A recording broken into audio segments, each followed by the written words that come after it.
Hai Sobat Iktus, welcome di Iktus Digital Service.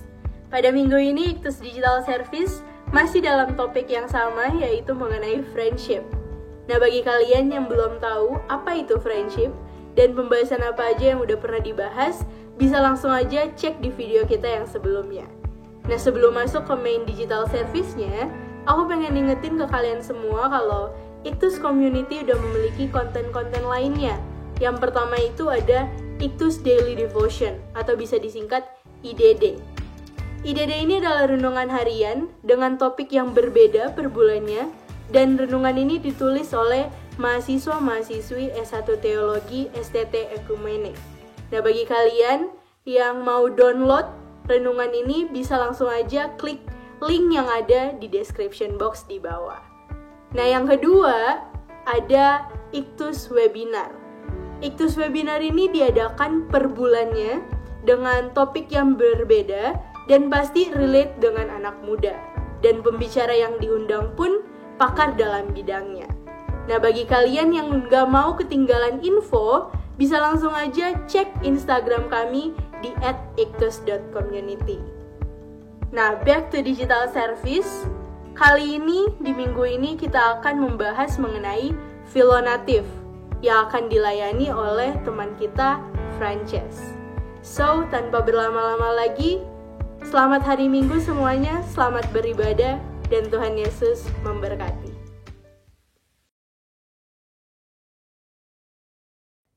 Shalom semuanya, selamat datang. Mari kita siapkan hati kita. Kita datang menghadap Dia pada saat hari ini. Dengan kerendahan hati kita angkat pujian ini. Terima kasih Tuhan.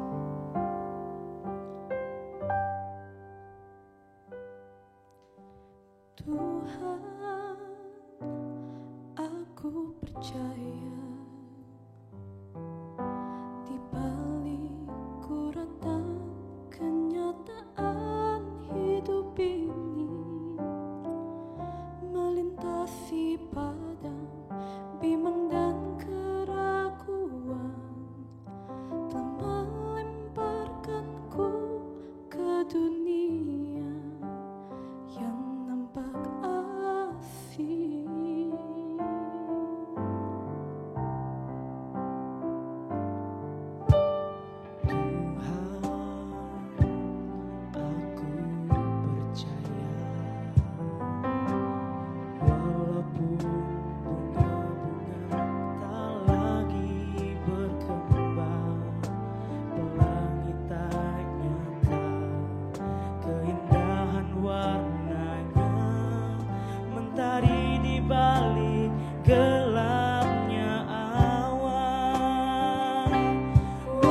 Tersuduk sendiri tanpa nama, di bawah genangan lumpur tanpa arti. Tuhan, aku percaya walaupun kering segalanya. Tuhan, aku percaya Yesus Engkau tetap setia.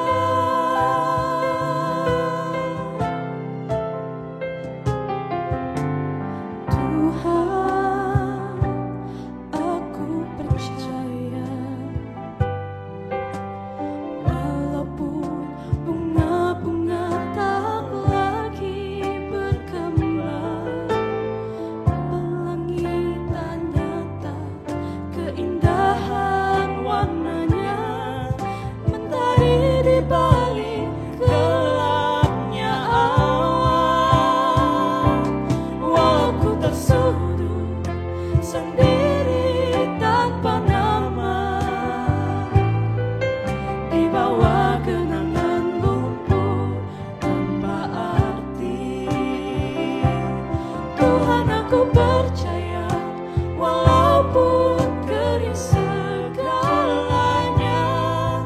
Tuhan, aku percaya Yesus Engkau tetap setia.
Halo fans, welcome back to Iktus Digital Service.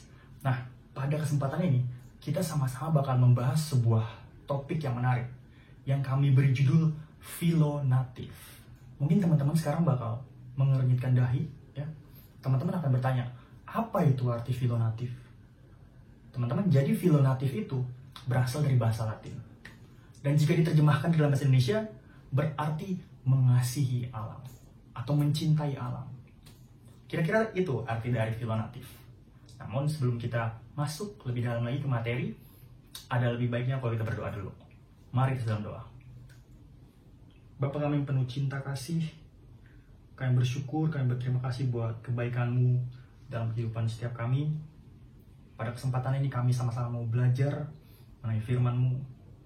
Dan biarlah apa yang disampaikan, biarlah apa yang kami dengar dapat mengubahkan pemikiran kami, dapat merekonstruksi kembali pemikiran kami yang lama menjadi pemikiran yang baru, Tuhan. Dan biarlah semua itu hanya untuk kemuliaan nama-Mu saja, Tuhan. Terima kasih. Ini doa kami. Amin. Ya teman-teman, balik lagi ke pembahasan. Teman-teman, jadi ketika saya menyusun materi ini, saya mendapatkan sebuah data yang menarik. Ternyata orang-orang Kristen atau khususnya gereja itu bisa dibilang kurang peka, bisa dibilang kurang peduli untuk memberitakan firman Tuhan yang berbicara tentang menjaga alam, berbicara tentang memelihara alam. Itu sangat jarang, teman-teman. Nah, karena saya orangnya kepoan, ya, jadi saya sempat melakukan sebuah penelitian kecil-kecilan. Jadi saya sempat membagikan atau menyebarkan angket ke sekitaran 100-an orang teman-teman saya yang tentunya ada di gereja-gereja yang berbeda, ya. Jadi singkat cerita, di dalam penelitian kecil-kecilan saya itu, saya mendapatkan data yang menarik juga. Jadi dari 40 responden dari 100 orang yang saya sebarkan, hanya 40 saja yang merespon. Nah, ada fakta menarik ya teman-teman. Jadi dari 40 orang ini yang merespon, 10% itu adalah orang-orang yang pernah mendengar khotbah yang berbicara tentang mencintai alam, memelihara alam, mengasihi alam, namun tidak lebih dari 5 kali. Hanya 10% yang tidak lebih dari 5 kali. Dan mereka rata-rata minimal, mereka sudah melayani di gereja-gereja lokal mereka itu sekitaran 5 tahun. 5 tahun itu paling minimal, teman-teman. Ya. Nah, tadi kan 10% nih. Jadi 90% kemana? Jadi 90% ini jawabannya bervariasi. Ada yang belum pernah, bahkan ada yang belum pernah, teman-teman. Teman-teman bisa bayangkan itu. Ada yang belum pernah, ada yang cuma sekali, ada yang cuma 2 kali. Akhirnya saya menyimpulkan ternyata benar. Kalau gereja bisa dibilang kurang peduli untuk memberitakan firman Tuhan yang menurut saya juga ini penting, teman-teman. Saya nggak tahu firman Tuhan seperti apa yang mereka sampaikan di gereja mereka masing-masing. Entah itu tentang berkat atau itu tentang bahasa roh, saya tidak tahu. Oke, itu juga nggak terlalu penting buat dibahas. Kita balik lagi ke materi, teman-teman. Nah, untuk kita masuk dalam materi pada kesempatan ini, kita bakal mulai dengan sebuah pertanyaan. Dengan simple, ya, pertanyaan yang simple. Apakah di dalam Alkitab ada perintah Allah langsung untuk kita manusia menjaga dan memelihara alam atau mencintai alam? Kira-kira ada nggak? Itu pertanyaannya. Well, kita bakal baca dulu kali ya di dalam Kejadian 1 ayat 28. Aku bacain buat teman-teman. Allah memberkati mereka, lalu Allah berfirman kepada mereka, beranak cuculah dan bertambah banyak, penuhilah bumi dan taklukkanlah itu, berkuasalah atas ikan-ikan di laut dan burung-burung di udara, dan atas segala binatang yang merayap di bumi. Ini mungkin kedua kalinya teman-teman akan mengernyitkan dahi. Karena di teks ini sendiri tidak terdapat gitu kata mencintai maupun mengasihi. Yang ada hanyalah taklukkanlah dan berkuasalah, which is itu berkonotasi negatif. Nah teman-teman, sebelum teman-teman lebih jauh lagi, maksud saya sebelum kita lebih jauh lagi ke dalam materi, aku mau memberitahu teman-teman kalau teks ini, Kejadian 1 ayat 28, ini seringkali atau berpotensi gitu untuk disalah tafsirkan, sehingga memunculkan pemahaman-pemahaman atau hasil-hasil tafsiran yang sangat-sangat memberikan izin untuk mengeksploitasi alam. Nah, itu disclaimer aja buat teman-teman, biar teman-teman tahu gitu. Oke teman-teman, let's make this clear. Aku bakalan jelasin gitu. Kata taklukkanlah dan berkuasalah di sini.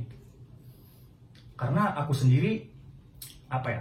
sendiri berada dalam satu posisi yang melihat teks ini tuh sebagai sebuah perintah langsung dari Tuhan untuk kita menjaga alam, teman-teman.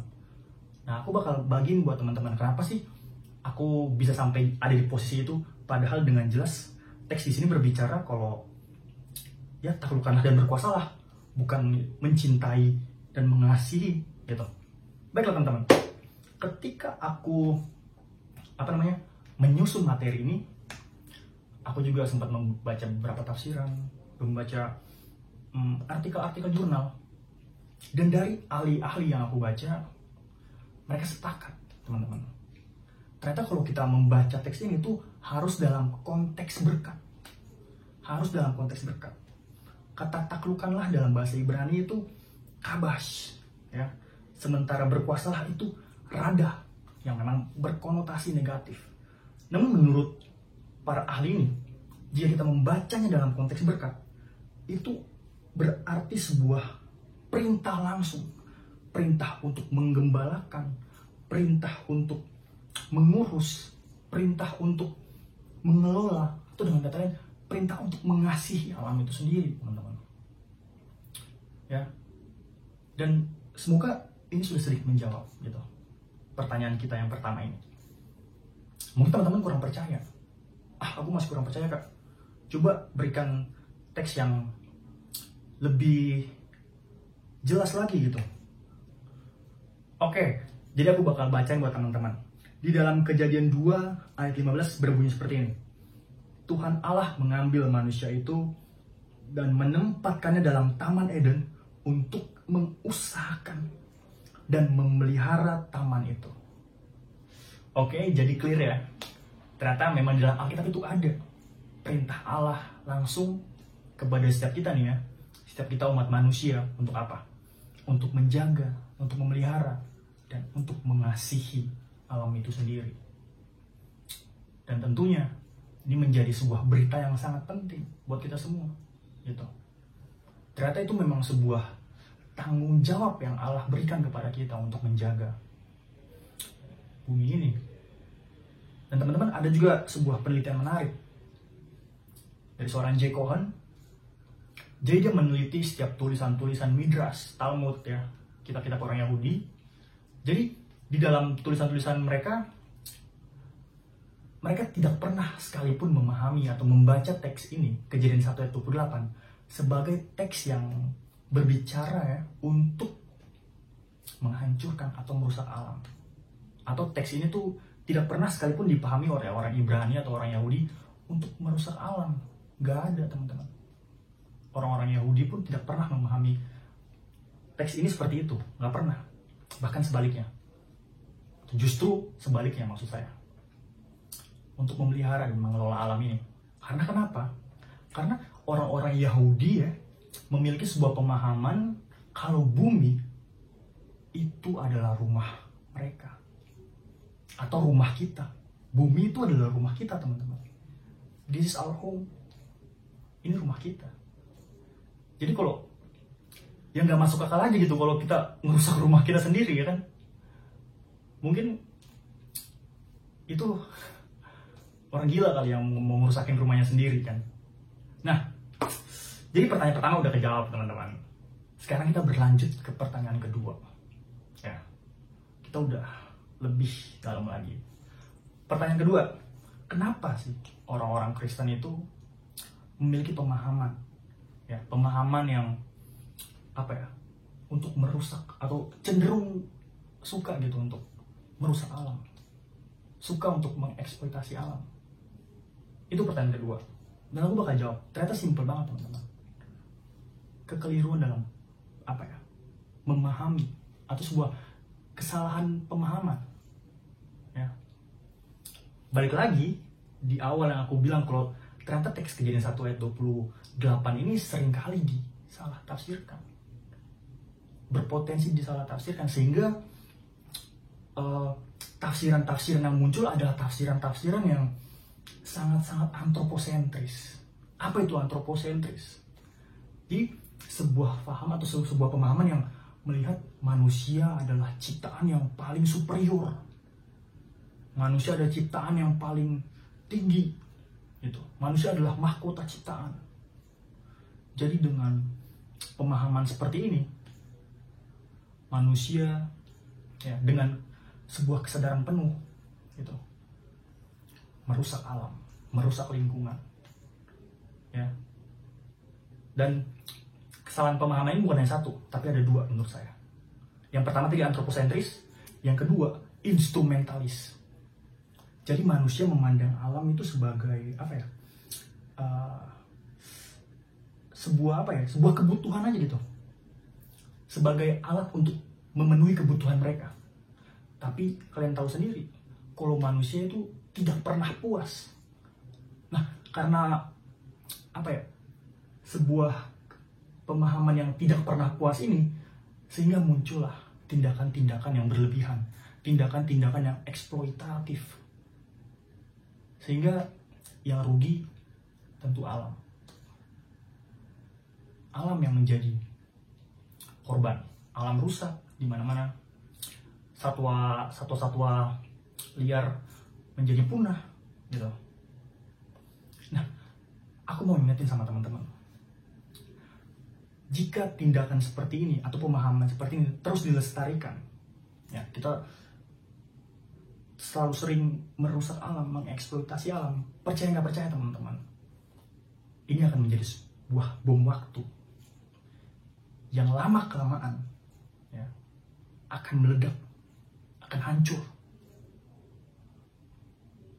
Dan siapa korbannya? Atau siapa yang akan terkena dampak? Ya kita manusia.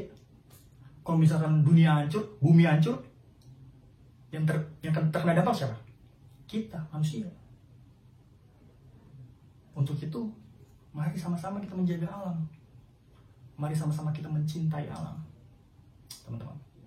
Beberapa hari lalu, kurang lebih dua hari lalu, aku lihat di Instagram, ya, di akunnya CNN. Jadi mereka lagi di Papua, mereka sedang meliput tanah adat di Papua, dan mereka mewawancari seorang tetua adat di sana. Tetua adat, orang yang sangat dihormati, ya. Nah, jadi ketika mereka mewawancari si tetua adat ini, ada sebuah kalimat yang bisa dibilang menampar saya, teman-teman. Kalimat ini sangat simpel, namun gitu, kayak enak banget gitu. Dia bilang kayak gini dalam bahasa Papua, ya, bahasa yang sangat unik. Dia bilang kayak gini, kalau kau bikin rusak alam, nanti kau tunggu alam bikin rusak kau. Wah, teman-teman bisa bayangkan itu. Kalau kita ngerusak alam, ya kita tinggal tunggu aja waktunya alam yang ngerusakin kita. Kita lagi korbannya. Dan sebaliknya, kalau misalnya kita memelihara alam, kita mengelola alam, ya, which is itu adalah tanggung jawab kita, alam akan menjaga kita juga. Itu konsekuensi logisnya, ya. Menarik, teman-teman. Nah, aku bakal menawarkan lagi sebuah pemahaman yang menurutku ini mengubah aku juga, gitu. Dalam artian, aku yang dulunya suka buang sampah sembarangan, aku yang dulunya suka boros listrik, gitu kan. Suka misalnya kemana-mana naik kendaraan bermotor yang bisa dibilang itu mengakibatkan polusi, gitu. Nah, jadi pemahaman ini gitu yang sedikit mengubahkan aku, gitu. Ya. Seorang santo bernama Fransiskus dari Assisi, dia pernah bilang kayak gini, teman-teman. Manusia dan alam itu adalah saudara dan saudari. Kita adalah saudara dan saudari, teman-teman. Nah, dari pemahaman si Fransiskus dari Asis ini aku jadi kayak, wah, iya juga ya. Aku jadi makin sadar gitu. Aku jadi berpikir, bener juga kalau misalkan aku ngerusak alam, gitu kan, sama aja dengan aku merusak saudariku. Kalau aku melukai binatang, sama aja aku melukai saudaraku. Ini pemahaman yang bisa dibilang keren banget gitu. Dan hanya sedikit orang-orang yang punya pemahaman seperti ini. Ya, jadi untuk itu aku mau bagikan nih buat teman-teman. Karena ini penting. Untuk apa? Untuk keberlangsungan hidup kita semua. Ya, mari sama-sama kita untuk menjaga bumi. Mari sama-sama kita memelihara alam. Teman-teman mengasihi Allah kan? Harusnya kasih itu juga tercermin dalam setiap kehidupan kita. Dengan kita mencintai alam, maksud saya dengan kita mencintai Allah, harusnya kasih itu tercermin kepada sesama maupun kepada alam, teman-teman. Semoga teman-teman semua terberkati dengan sharing ini ya, dan semoga ini bisa mengubah pemahaman teman-teman ya. Dan kiranya pemahaman teman-teman yang sudah terubahkan itu bisa mempengaruhi perilaku teman-teman. Dengan apa? Dengan mencintai alam, dengan mengasihi alam, dengan memelihara alam. Oke, itu aja teman-teman. Kita dalam doa. Bapa, kami sangat bersyukur buat firman-Mu yang telah kami dengarkan pada kesempatan ini. Biarlah pemahaman ini Tuhan Yesus, biarlah firman ini dapat mengubahkan pemikiran kami Tuhan. Biarlah hati kami mau merendahkan diri agar kami bisa dipengaruhi dengan firman-Mu ini Tuhan. Terima kasih Bapa, diserahkan semua ke dalam tangan-Mu. Haleluya. Amin. God bless.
This is us, ya. Kami benar-benar sarangnya kalian.